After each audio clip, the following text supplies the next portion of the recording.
It is Tuesday. Hello, Twitch tonight. Back again with more Abduction. I'm looking forward to getting back to it and diving into the number system more. That's one of those things I love to do, is figure out in-game like languages and number systems. I don't know why. I find it ridiculously fun, even though it tends to be hard. But yeah, I really enjoy it. I might do some of it before the stream because I guess that's pretty boring to watch. But yeah, love it. Love it like candy. What else I love is my Patreon supporters. Patreon. You should become a member. Patreon.com/LanaK. Today I am going to do a deep dive into a particular video game. I think it's been enough time since it's been out to talk about this without ruining it for people who really care terribly much about spoilers. Hello, Midna. I'm not going to go terribly much into the plot. I'm just going to sort of explain my views on it like a game review. That means some things won't have as much backup as I like to provide in them, but this is so that people can watch the video and, not have spoilers. I'm trying to be considerate.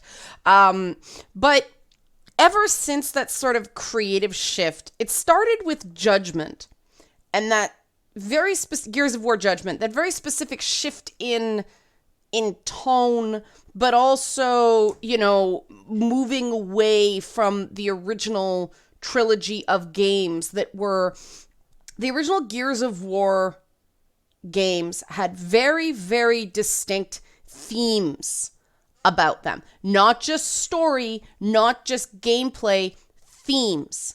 And the thing that was cool about the original Gears of War was how much the gameplay meshed with the themes. And most people don't give Gears enough credit for this, the first three Gears games. They don't give them enough credit. They think it's a stupid, third-person cover-based shooter with, quippy dialogue and, memorable characters, but they don't really think about the themes. And what struck me so much about Gears is the sort of the posturing that went on and the offensive elements of the gameplay, as in offense and defense, not, offensive as in rude. The offensive elements of the gameplay meshed with who the characters were. They were bombastic. They were forward moving, much like Doom. You could believe that these characters were in these very, very aggressive firefights. But then they were always way overpowered, which made sense with the cover shooting mechanic. You couldn't just stand up in the middle of nowhere and, be a bullet soak. It wasn't that sort of game. It wasn't Halo. You had to use cover. But there was another mechanic to Gears of War, which was the bleed out revive mechanic. And what the original Gears team did so well was that mechanic of bleeding out and getting healed by your buddies and it not always working. That was so central to the story. That revive mechanic, that brothers to the end idea, that's the way to play properly is to support your teammates. That was integral to the DNA of those Gears of War games. And that's what I think has been lost with this new chapter of games. I didn't love 4. There were parts of 4 I really liked. The greenhouse scene where Marcus Phoenix was yelling about people wrecking his tomatoes was hilarious. I found certain gameplay changes interesting, shooting down cover to cover being able to explode into enemies, stuff like that. I found that interesting. The control schematic has become a little too complex to really be elegant as a shooter for me. To me, I like shooter controls to be fairly simple pick up and play things, and then the really interesting level design is what makes them work for me. That's just personal taste, right? Like if you like a more complicated shooter, there's no right or wrong there. But what's not clicking for me anymore is the way the story and the characters inform the gameplay. I don't connect the same way to the characters in the game, other than Marcus Phoenix and Cole, who are back, and Baird to an extent. It's really interesting how Baird's taking on similarities to Adam Phoenix, Marcus's father. You can tell I'm a Gears nerd now, right? Like, but the gameplay and the story do not mesh in the same way they did. And I don't feel, and this is totally an opinion, it's just a gut feeling I have. I don't feel like the new Gears team, creatively, story-wise, narrative-wise, not the gameplay, but narrative-wise, cares about these characters and what happens to them the way the original team cared. Because, I mean, there was so much of Cliff Bleszinski in Marcus Phoenix. I remember him being very hungover one day at E3, first appointment of the day, him talking about how his own relationship with his father informed kind of Adam and Marcus Phoenix and their tense relationship. And when someone puts themselves in it like that, it shows. There's just something inexplicable, something indefinable that happens to a game when someone goes that personal without making it all about that. You know, obviously there were other stories as well. Dom and Maria and Cole's PTSD and Baird being an asshole because he's terrified. But all these are things that are very, they're simple and yet they're human and they're wise. I have never liked Tom Bissell's writing because it's very academic. It spends a lot of time going, look at how great I am, and this is, and these themes are. And to me, it's like an orchestra playing a classical music piece written by someone, 300 years ago, as opposed to a Drake track or a Kendrick Lamar track, like listening to a hip hop track that really catches you because the lyrics are so personal. You can't really compare hip hop and, the symphony. They're completely different things. There's a personal quality to a really great hip hop track for me that goes beyond the production. And that's why I don't quite understand why I pulled those two artists. But Mad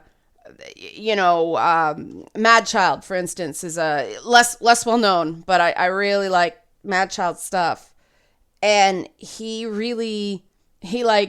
addresses his inner demons with superhero metaphors. Just, you can kind of tell why I'd love that, right? But his stuff is so personal, and all his production is in service, and all his videos are in service of that very personal meaning. And I really, really like that. I feel connected to it. In not the sense that that's me, man, he's talking about me. No, he's talking about himself. But I connect to him talking about himself in a way that, some avant-garde reimagining of some classic doesn't hit me in the same way. And it's not that hip-hop is better than the symphony. It's that hip-hop's hip-hop and the symphony's the symphony. And when you try to make hip-hop into the symphony, it doesn't work. Except for Maestro Fresh West's Let Your Backbone Slide. That's a little different. That's a dated reference. But even then, that was gloss. That was hip hop, right? That was hip hop. You can't make hip hop into the symphony. You can't. And that's what I think this is more of a think than a feeling. This is when we're getting into the tangible details now. It seems to me like the new team is trying to make hip hop, which is by, its very nature, very simple. You don't need expensive instruments. You can just freestyle with no backing track. You can have a guy just, sort of beatboxing. You don't need a 40 instrument orchestra.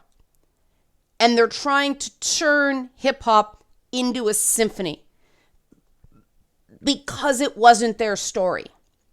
Now, in terms of the gameplay design, you can tell they still care. They're not getting the support from Microsoft to make a simple, elegant game the way they used to.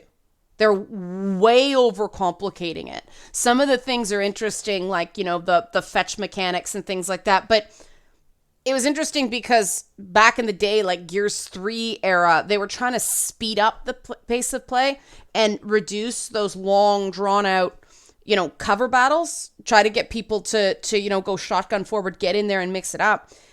Those fetch sequences slow down the gameplay because you're sitting there waiting for that gun to come back. Now, it solves one problem in that if you run out of ammo, I kind of like that element of Gears, though. You run out of ammo and then you're stuck with the pistol. You just go, you try to chainsaw or melee your way out of it. Different choice, but it just really seems like Gears has devolved into make a game instead of that people will be able to discover on Xbox Games Pass, and we'll got all these new players who will care why. And that's the problem. The care, I really believe if you're creating anything, you have to care. So your would-be fans will care. And there is a real cruelty to the design. Hear me out in this, and this is the point where I'm going to get into some kind of spoilers. They're more Gears 4 things than Gears 5 things, but it does not seem to me as a fan going back to the first game that the narrative design team and the writing cares about these characters the way the original team did. And it comes down to the narrative, the way it was set out, the fact that they killed Anya Stroud, or I guess Anya Phoenix now. No, she still went by Stroud. I think I'll have to check that now. But they killed her connected to a fertility program so she could have a baby. Excuse me a second, I'm going to be unprofessional. She was a military woman, and the fact that she was infertile, like that she couldn't have children, informed her character. And for a lot of people like me who kind of wanted to have a kid and life didn't work out that way. Or women who physically are not capable of having children, having people who find meaning beyond that is really important. And then they do that to her. It's just like strychnine in the well of metaphor. And it's not that they had a character die in childbirth. It's not that. That's happened before. It's fine.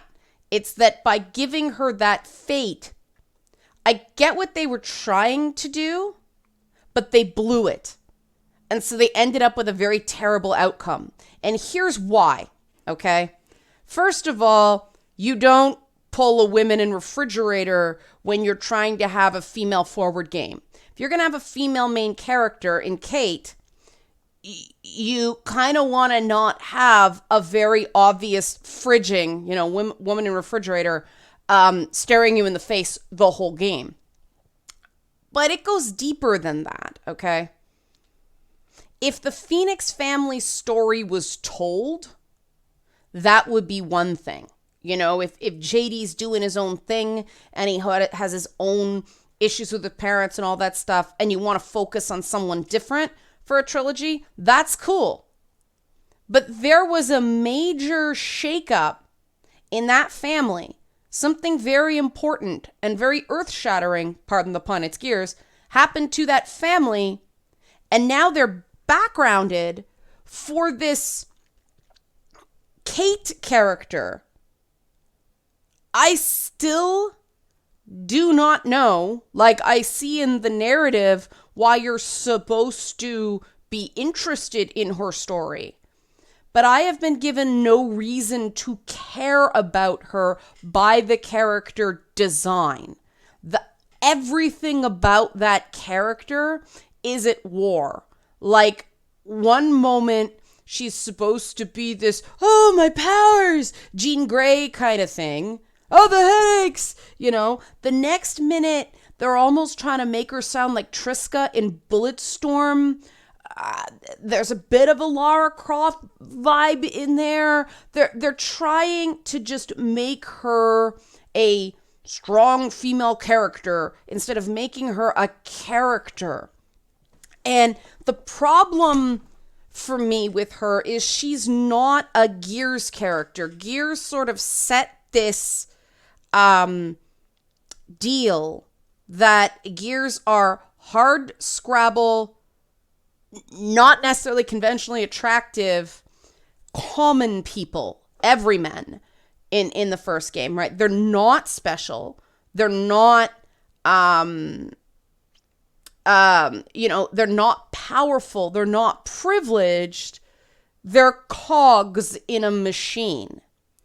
And now you have this, Xena Firearm Princess main character who's got this, this connection and this, that, the next thing and this legacy and all this stuff. And it's just like, that's not Gears.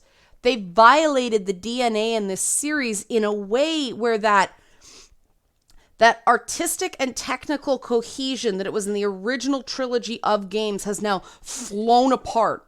And it's not that they're bad games, right? The gameplay is still interesting. It's still a very well-designed is so amorphous. It is a technically crafted shooter. It just doesn't have that magic that a truly well-made video game has, which is the story, the characters, and the gameplay all work together to create something that's more than the sum of its parts, right? I mean, the God of War game, the most recent God of War game, is an example of a moving from the original God of War trilogy plus that ended up being 7 games? Longest trilogy ever. No, Assassin's Creed is still the longest trilogy ever. The Ezio trilogy, I think, is still the longest trilogy ever, but God of War comes close. They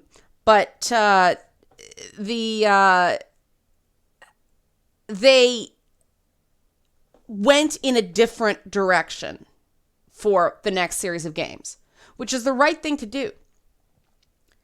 But they managed that magic. They managed that internal cohesion with the new God of War that allows it to be very different from the original story of Kratos. We'll call him Greek or Spartan Kratos instead of Norse Kratos.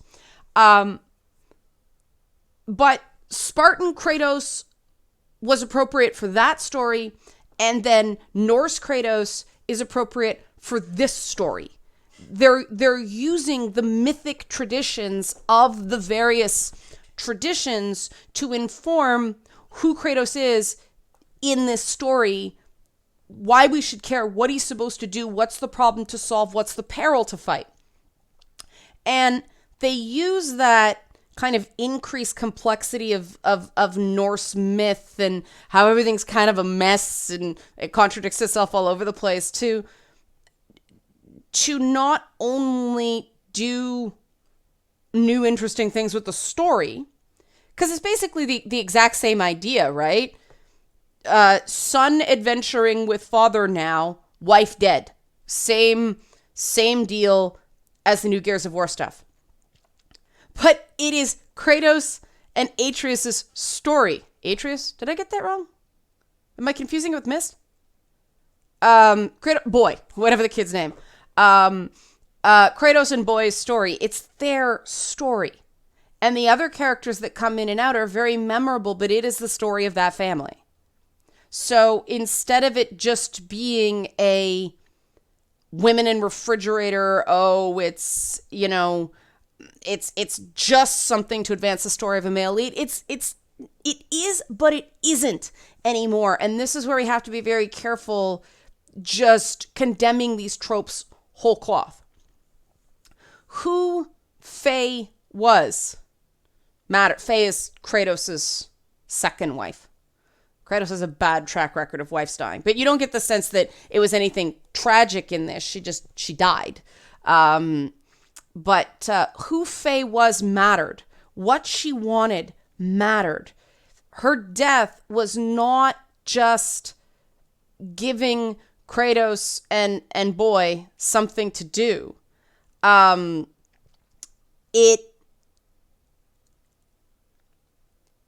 It meant something in itself. The interesting thing is, while the game goes on, you find out who she was, and she had her own things going on, and how she changed Kratos. It wasn't just a, wife dead, story starts, right? We got to see Kratos grieve in a very, very different way than we did in the first game, because there is this presence of female strength in the retroactive story of Faye in God of War that makes it feel not cheap.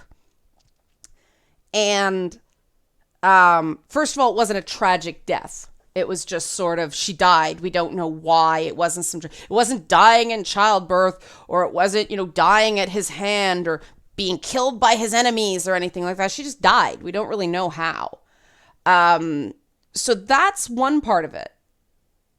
The other is there's a dignity in that story that's missing from Gears of War. They tried real hard, but it's all head, no heart. Gears of War 5 never connects to the loss of Anya in the way that the new God of War games do. And therefore it doesn't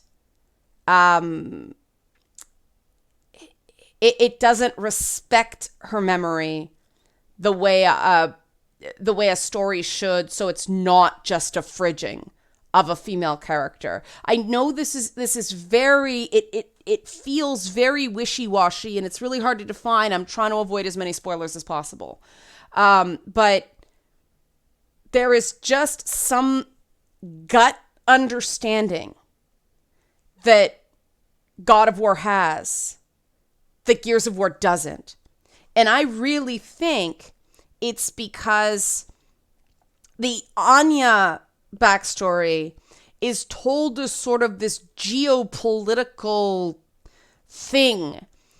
It's head, right? It's all thinking. It's not feeling. It's not. How does Marcus really feel about what happened? He's angry, but it's not the focus. How does JD feel? What has this done to him? How has this informed who he is? You get flashes of it, but it's all up here. It never settles into the DNA in the game that it does as it does with God of War. Killing Anya Stroud meant that it should have been the story of Marcus and JD, not Kait and Des and Baird's robots and things like that. It had to center on that because that means Anya mattered. Not that she was important in a geopolitical sense, but that she mattered to her family in a way that Gears of War 4 and Gears of War 5, with all their cutscenes and lofty metaphors, it never quite hits on a human level. It's all pulling levers because they saw it done somewhere. It is that floating above or slightly to the side of the emotional content instead of being right in it. You know, going back to that symphony metaphor, it's the, you know, it's you know, your flute section instead of that timpani or that French horn. There's no gut in the game narratively. And in a game as visceral as God of War and Gears of War, I mean, you're still chainsawing, you know, you chainsaw robots up the butt. It's not as satisfying to chainsaw a robot up the butt as you know, something made of meat. And they still bleed. I guess it's supposed to be fluid or something like that. But a visceral video game needs to be visceral in all ways. It can't be this, you know, you can't do the flute section on your story and then have timpani and French horn and tuba in your gameplay. It all has to connect. And in God of War, it does. So you can have this super, still very violent game with a heart, as opposed to a super violent game in, you know, in Gears of War, where I still feel, and I'm not, you know, I'm not done it yet, but this is now a game and a half now that I felt this way. So it's like, it's not getting better at this point. And I'll when I finally finish the game, I'm playing it with my husband, so it's slow going, just because he only plays like once a week. But it's, this is now a game and a half now. And like I said, it's not getting better. So I feel confident talking about the problems here. And I think at this point, it's not an outcomes issue. It's a process issue. It's, some people really love an IP, but they're not good at writing the IP. And you notice I dealt very little at all with Kait as a character. And that's the whole problem. It doesn't matter. I don't care. I don't care how special Star Child you make her. I don't care. No one has made me care. We care that, you know, Marcus's dad was into some messed up stuff and some covert ops and all that stuff because you cared about him before you knew anything special about him. We do not have that with Kait. She is in the way of the story that I think a lot of fans really want focused on. And so what we have is a structure and a story that makes players angry and sad. We lost the female character we'd grown to have an affection for, a relationship with. And now there's this new girl that we resent because she very much feels like a replacement. And if I was doing one of my smarter videos and less gamer, this is how I feel and think about something videos, there'd be a word for that. And it's certainly not the intention in the game, but it does show you something about where the writers come. It's very, everything about Kait is very male. And if you're interested in what that means, very male perspective. It's all, you know, It's very male input. It's a guy trying to imagine what this woman would do instead of a guy. And there are male writers who can do this. I'm not saying only women can write women. Not at all. This particular guy or set of guys can't. Someone like Alan Moore or Terry Pratchett or even Neil Gaiman, though I don't think Gaiman does it as well as Pratchett, they can write female characters that feel not like observations, but like they get it. And they don't have to use cheats, honorary guy cheats to do it. Tom Bissell can't. He doesn't have that skill. And so I wish it wasn't so trendy now to put female playable characters in everything so that guys who can't write from a female perspective would be able to write decent stories from a male perspective. Because some people just don't have that skill. And I would much rather play a good story about a male character than a story that doesn't click about a woman. I'll leave that there. Thanks for watching. Tomorrow will be equally heady, but more general. So if you like this kind of stuff, which the YouTube algorithm tends to crap all over, Patreon, you should become a member. Patreon.com/AnnaK.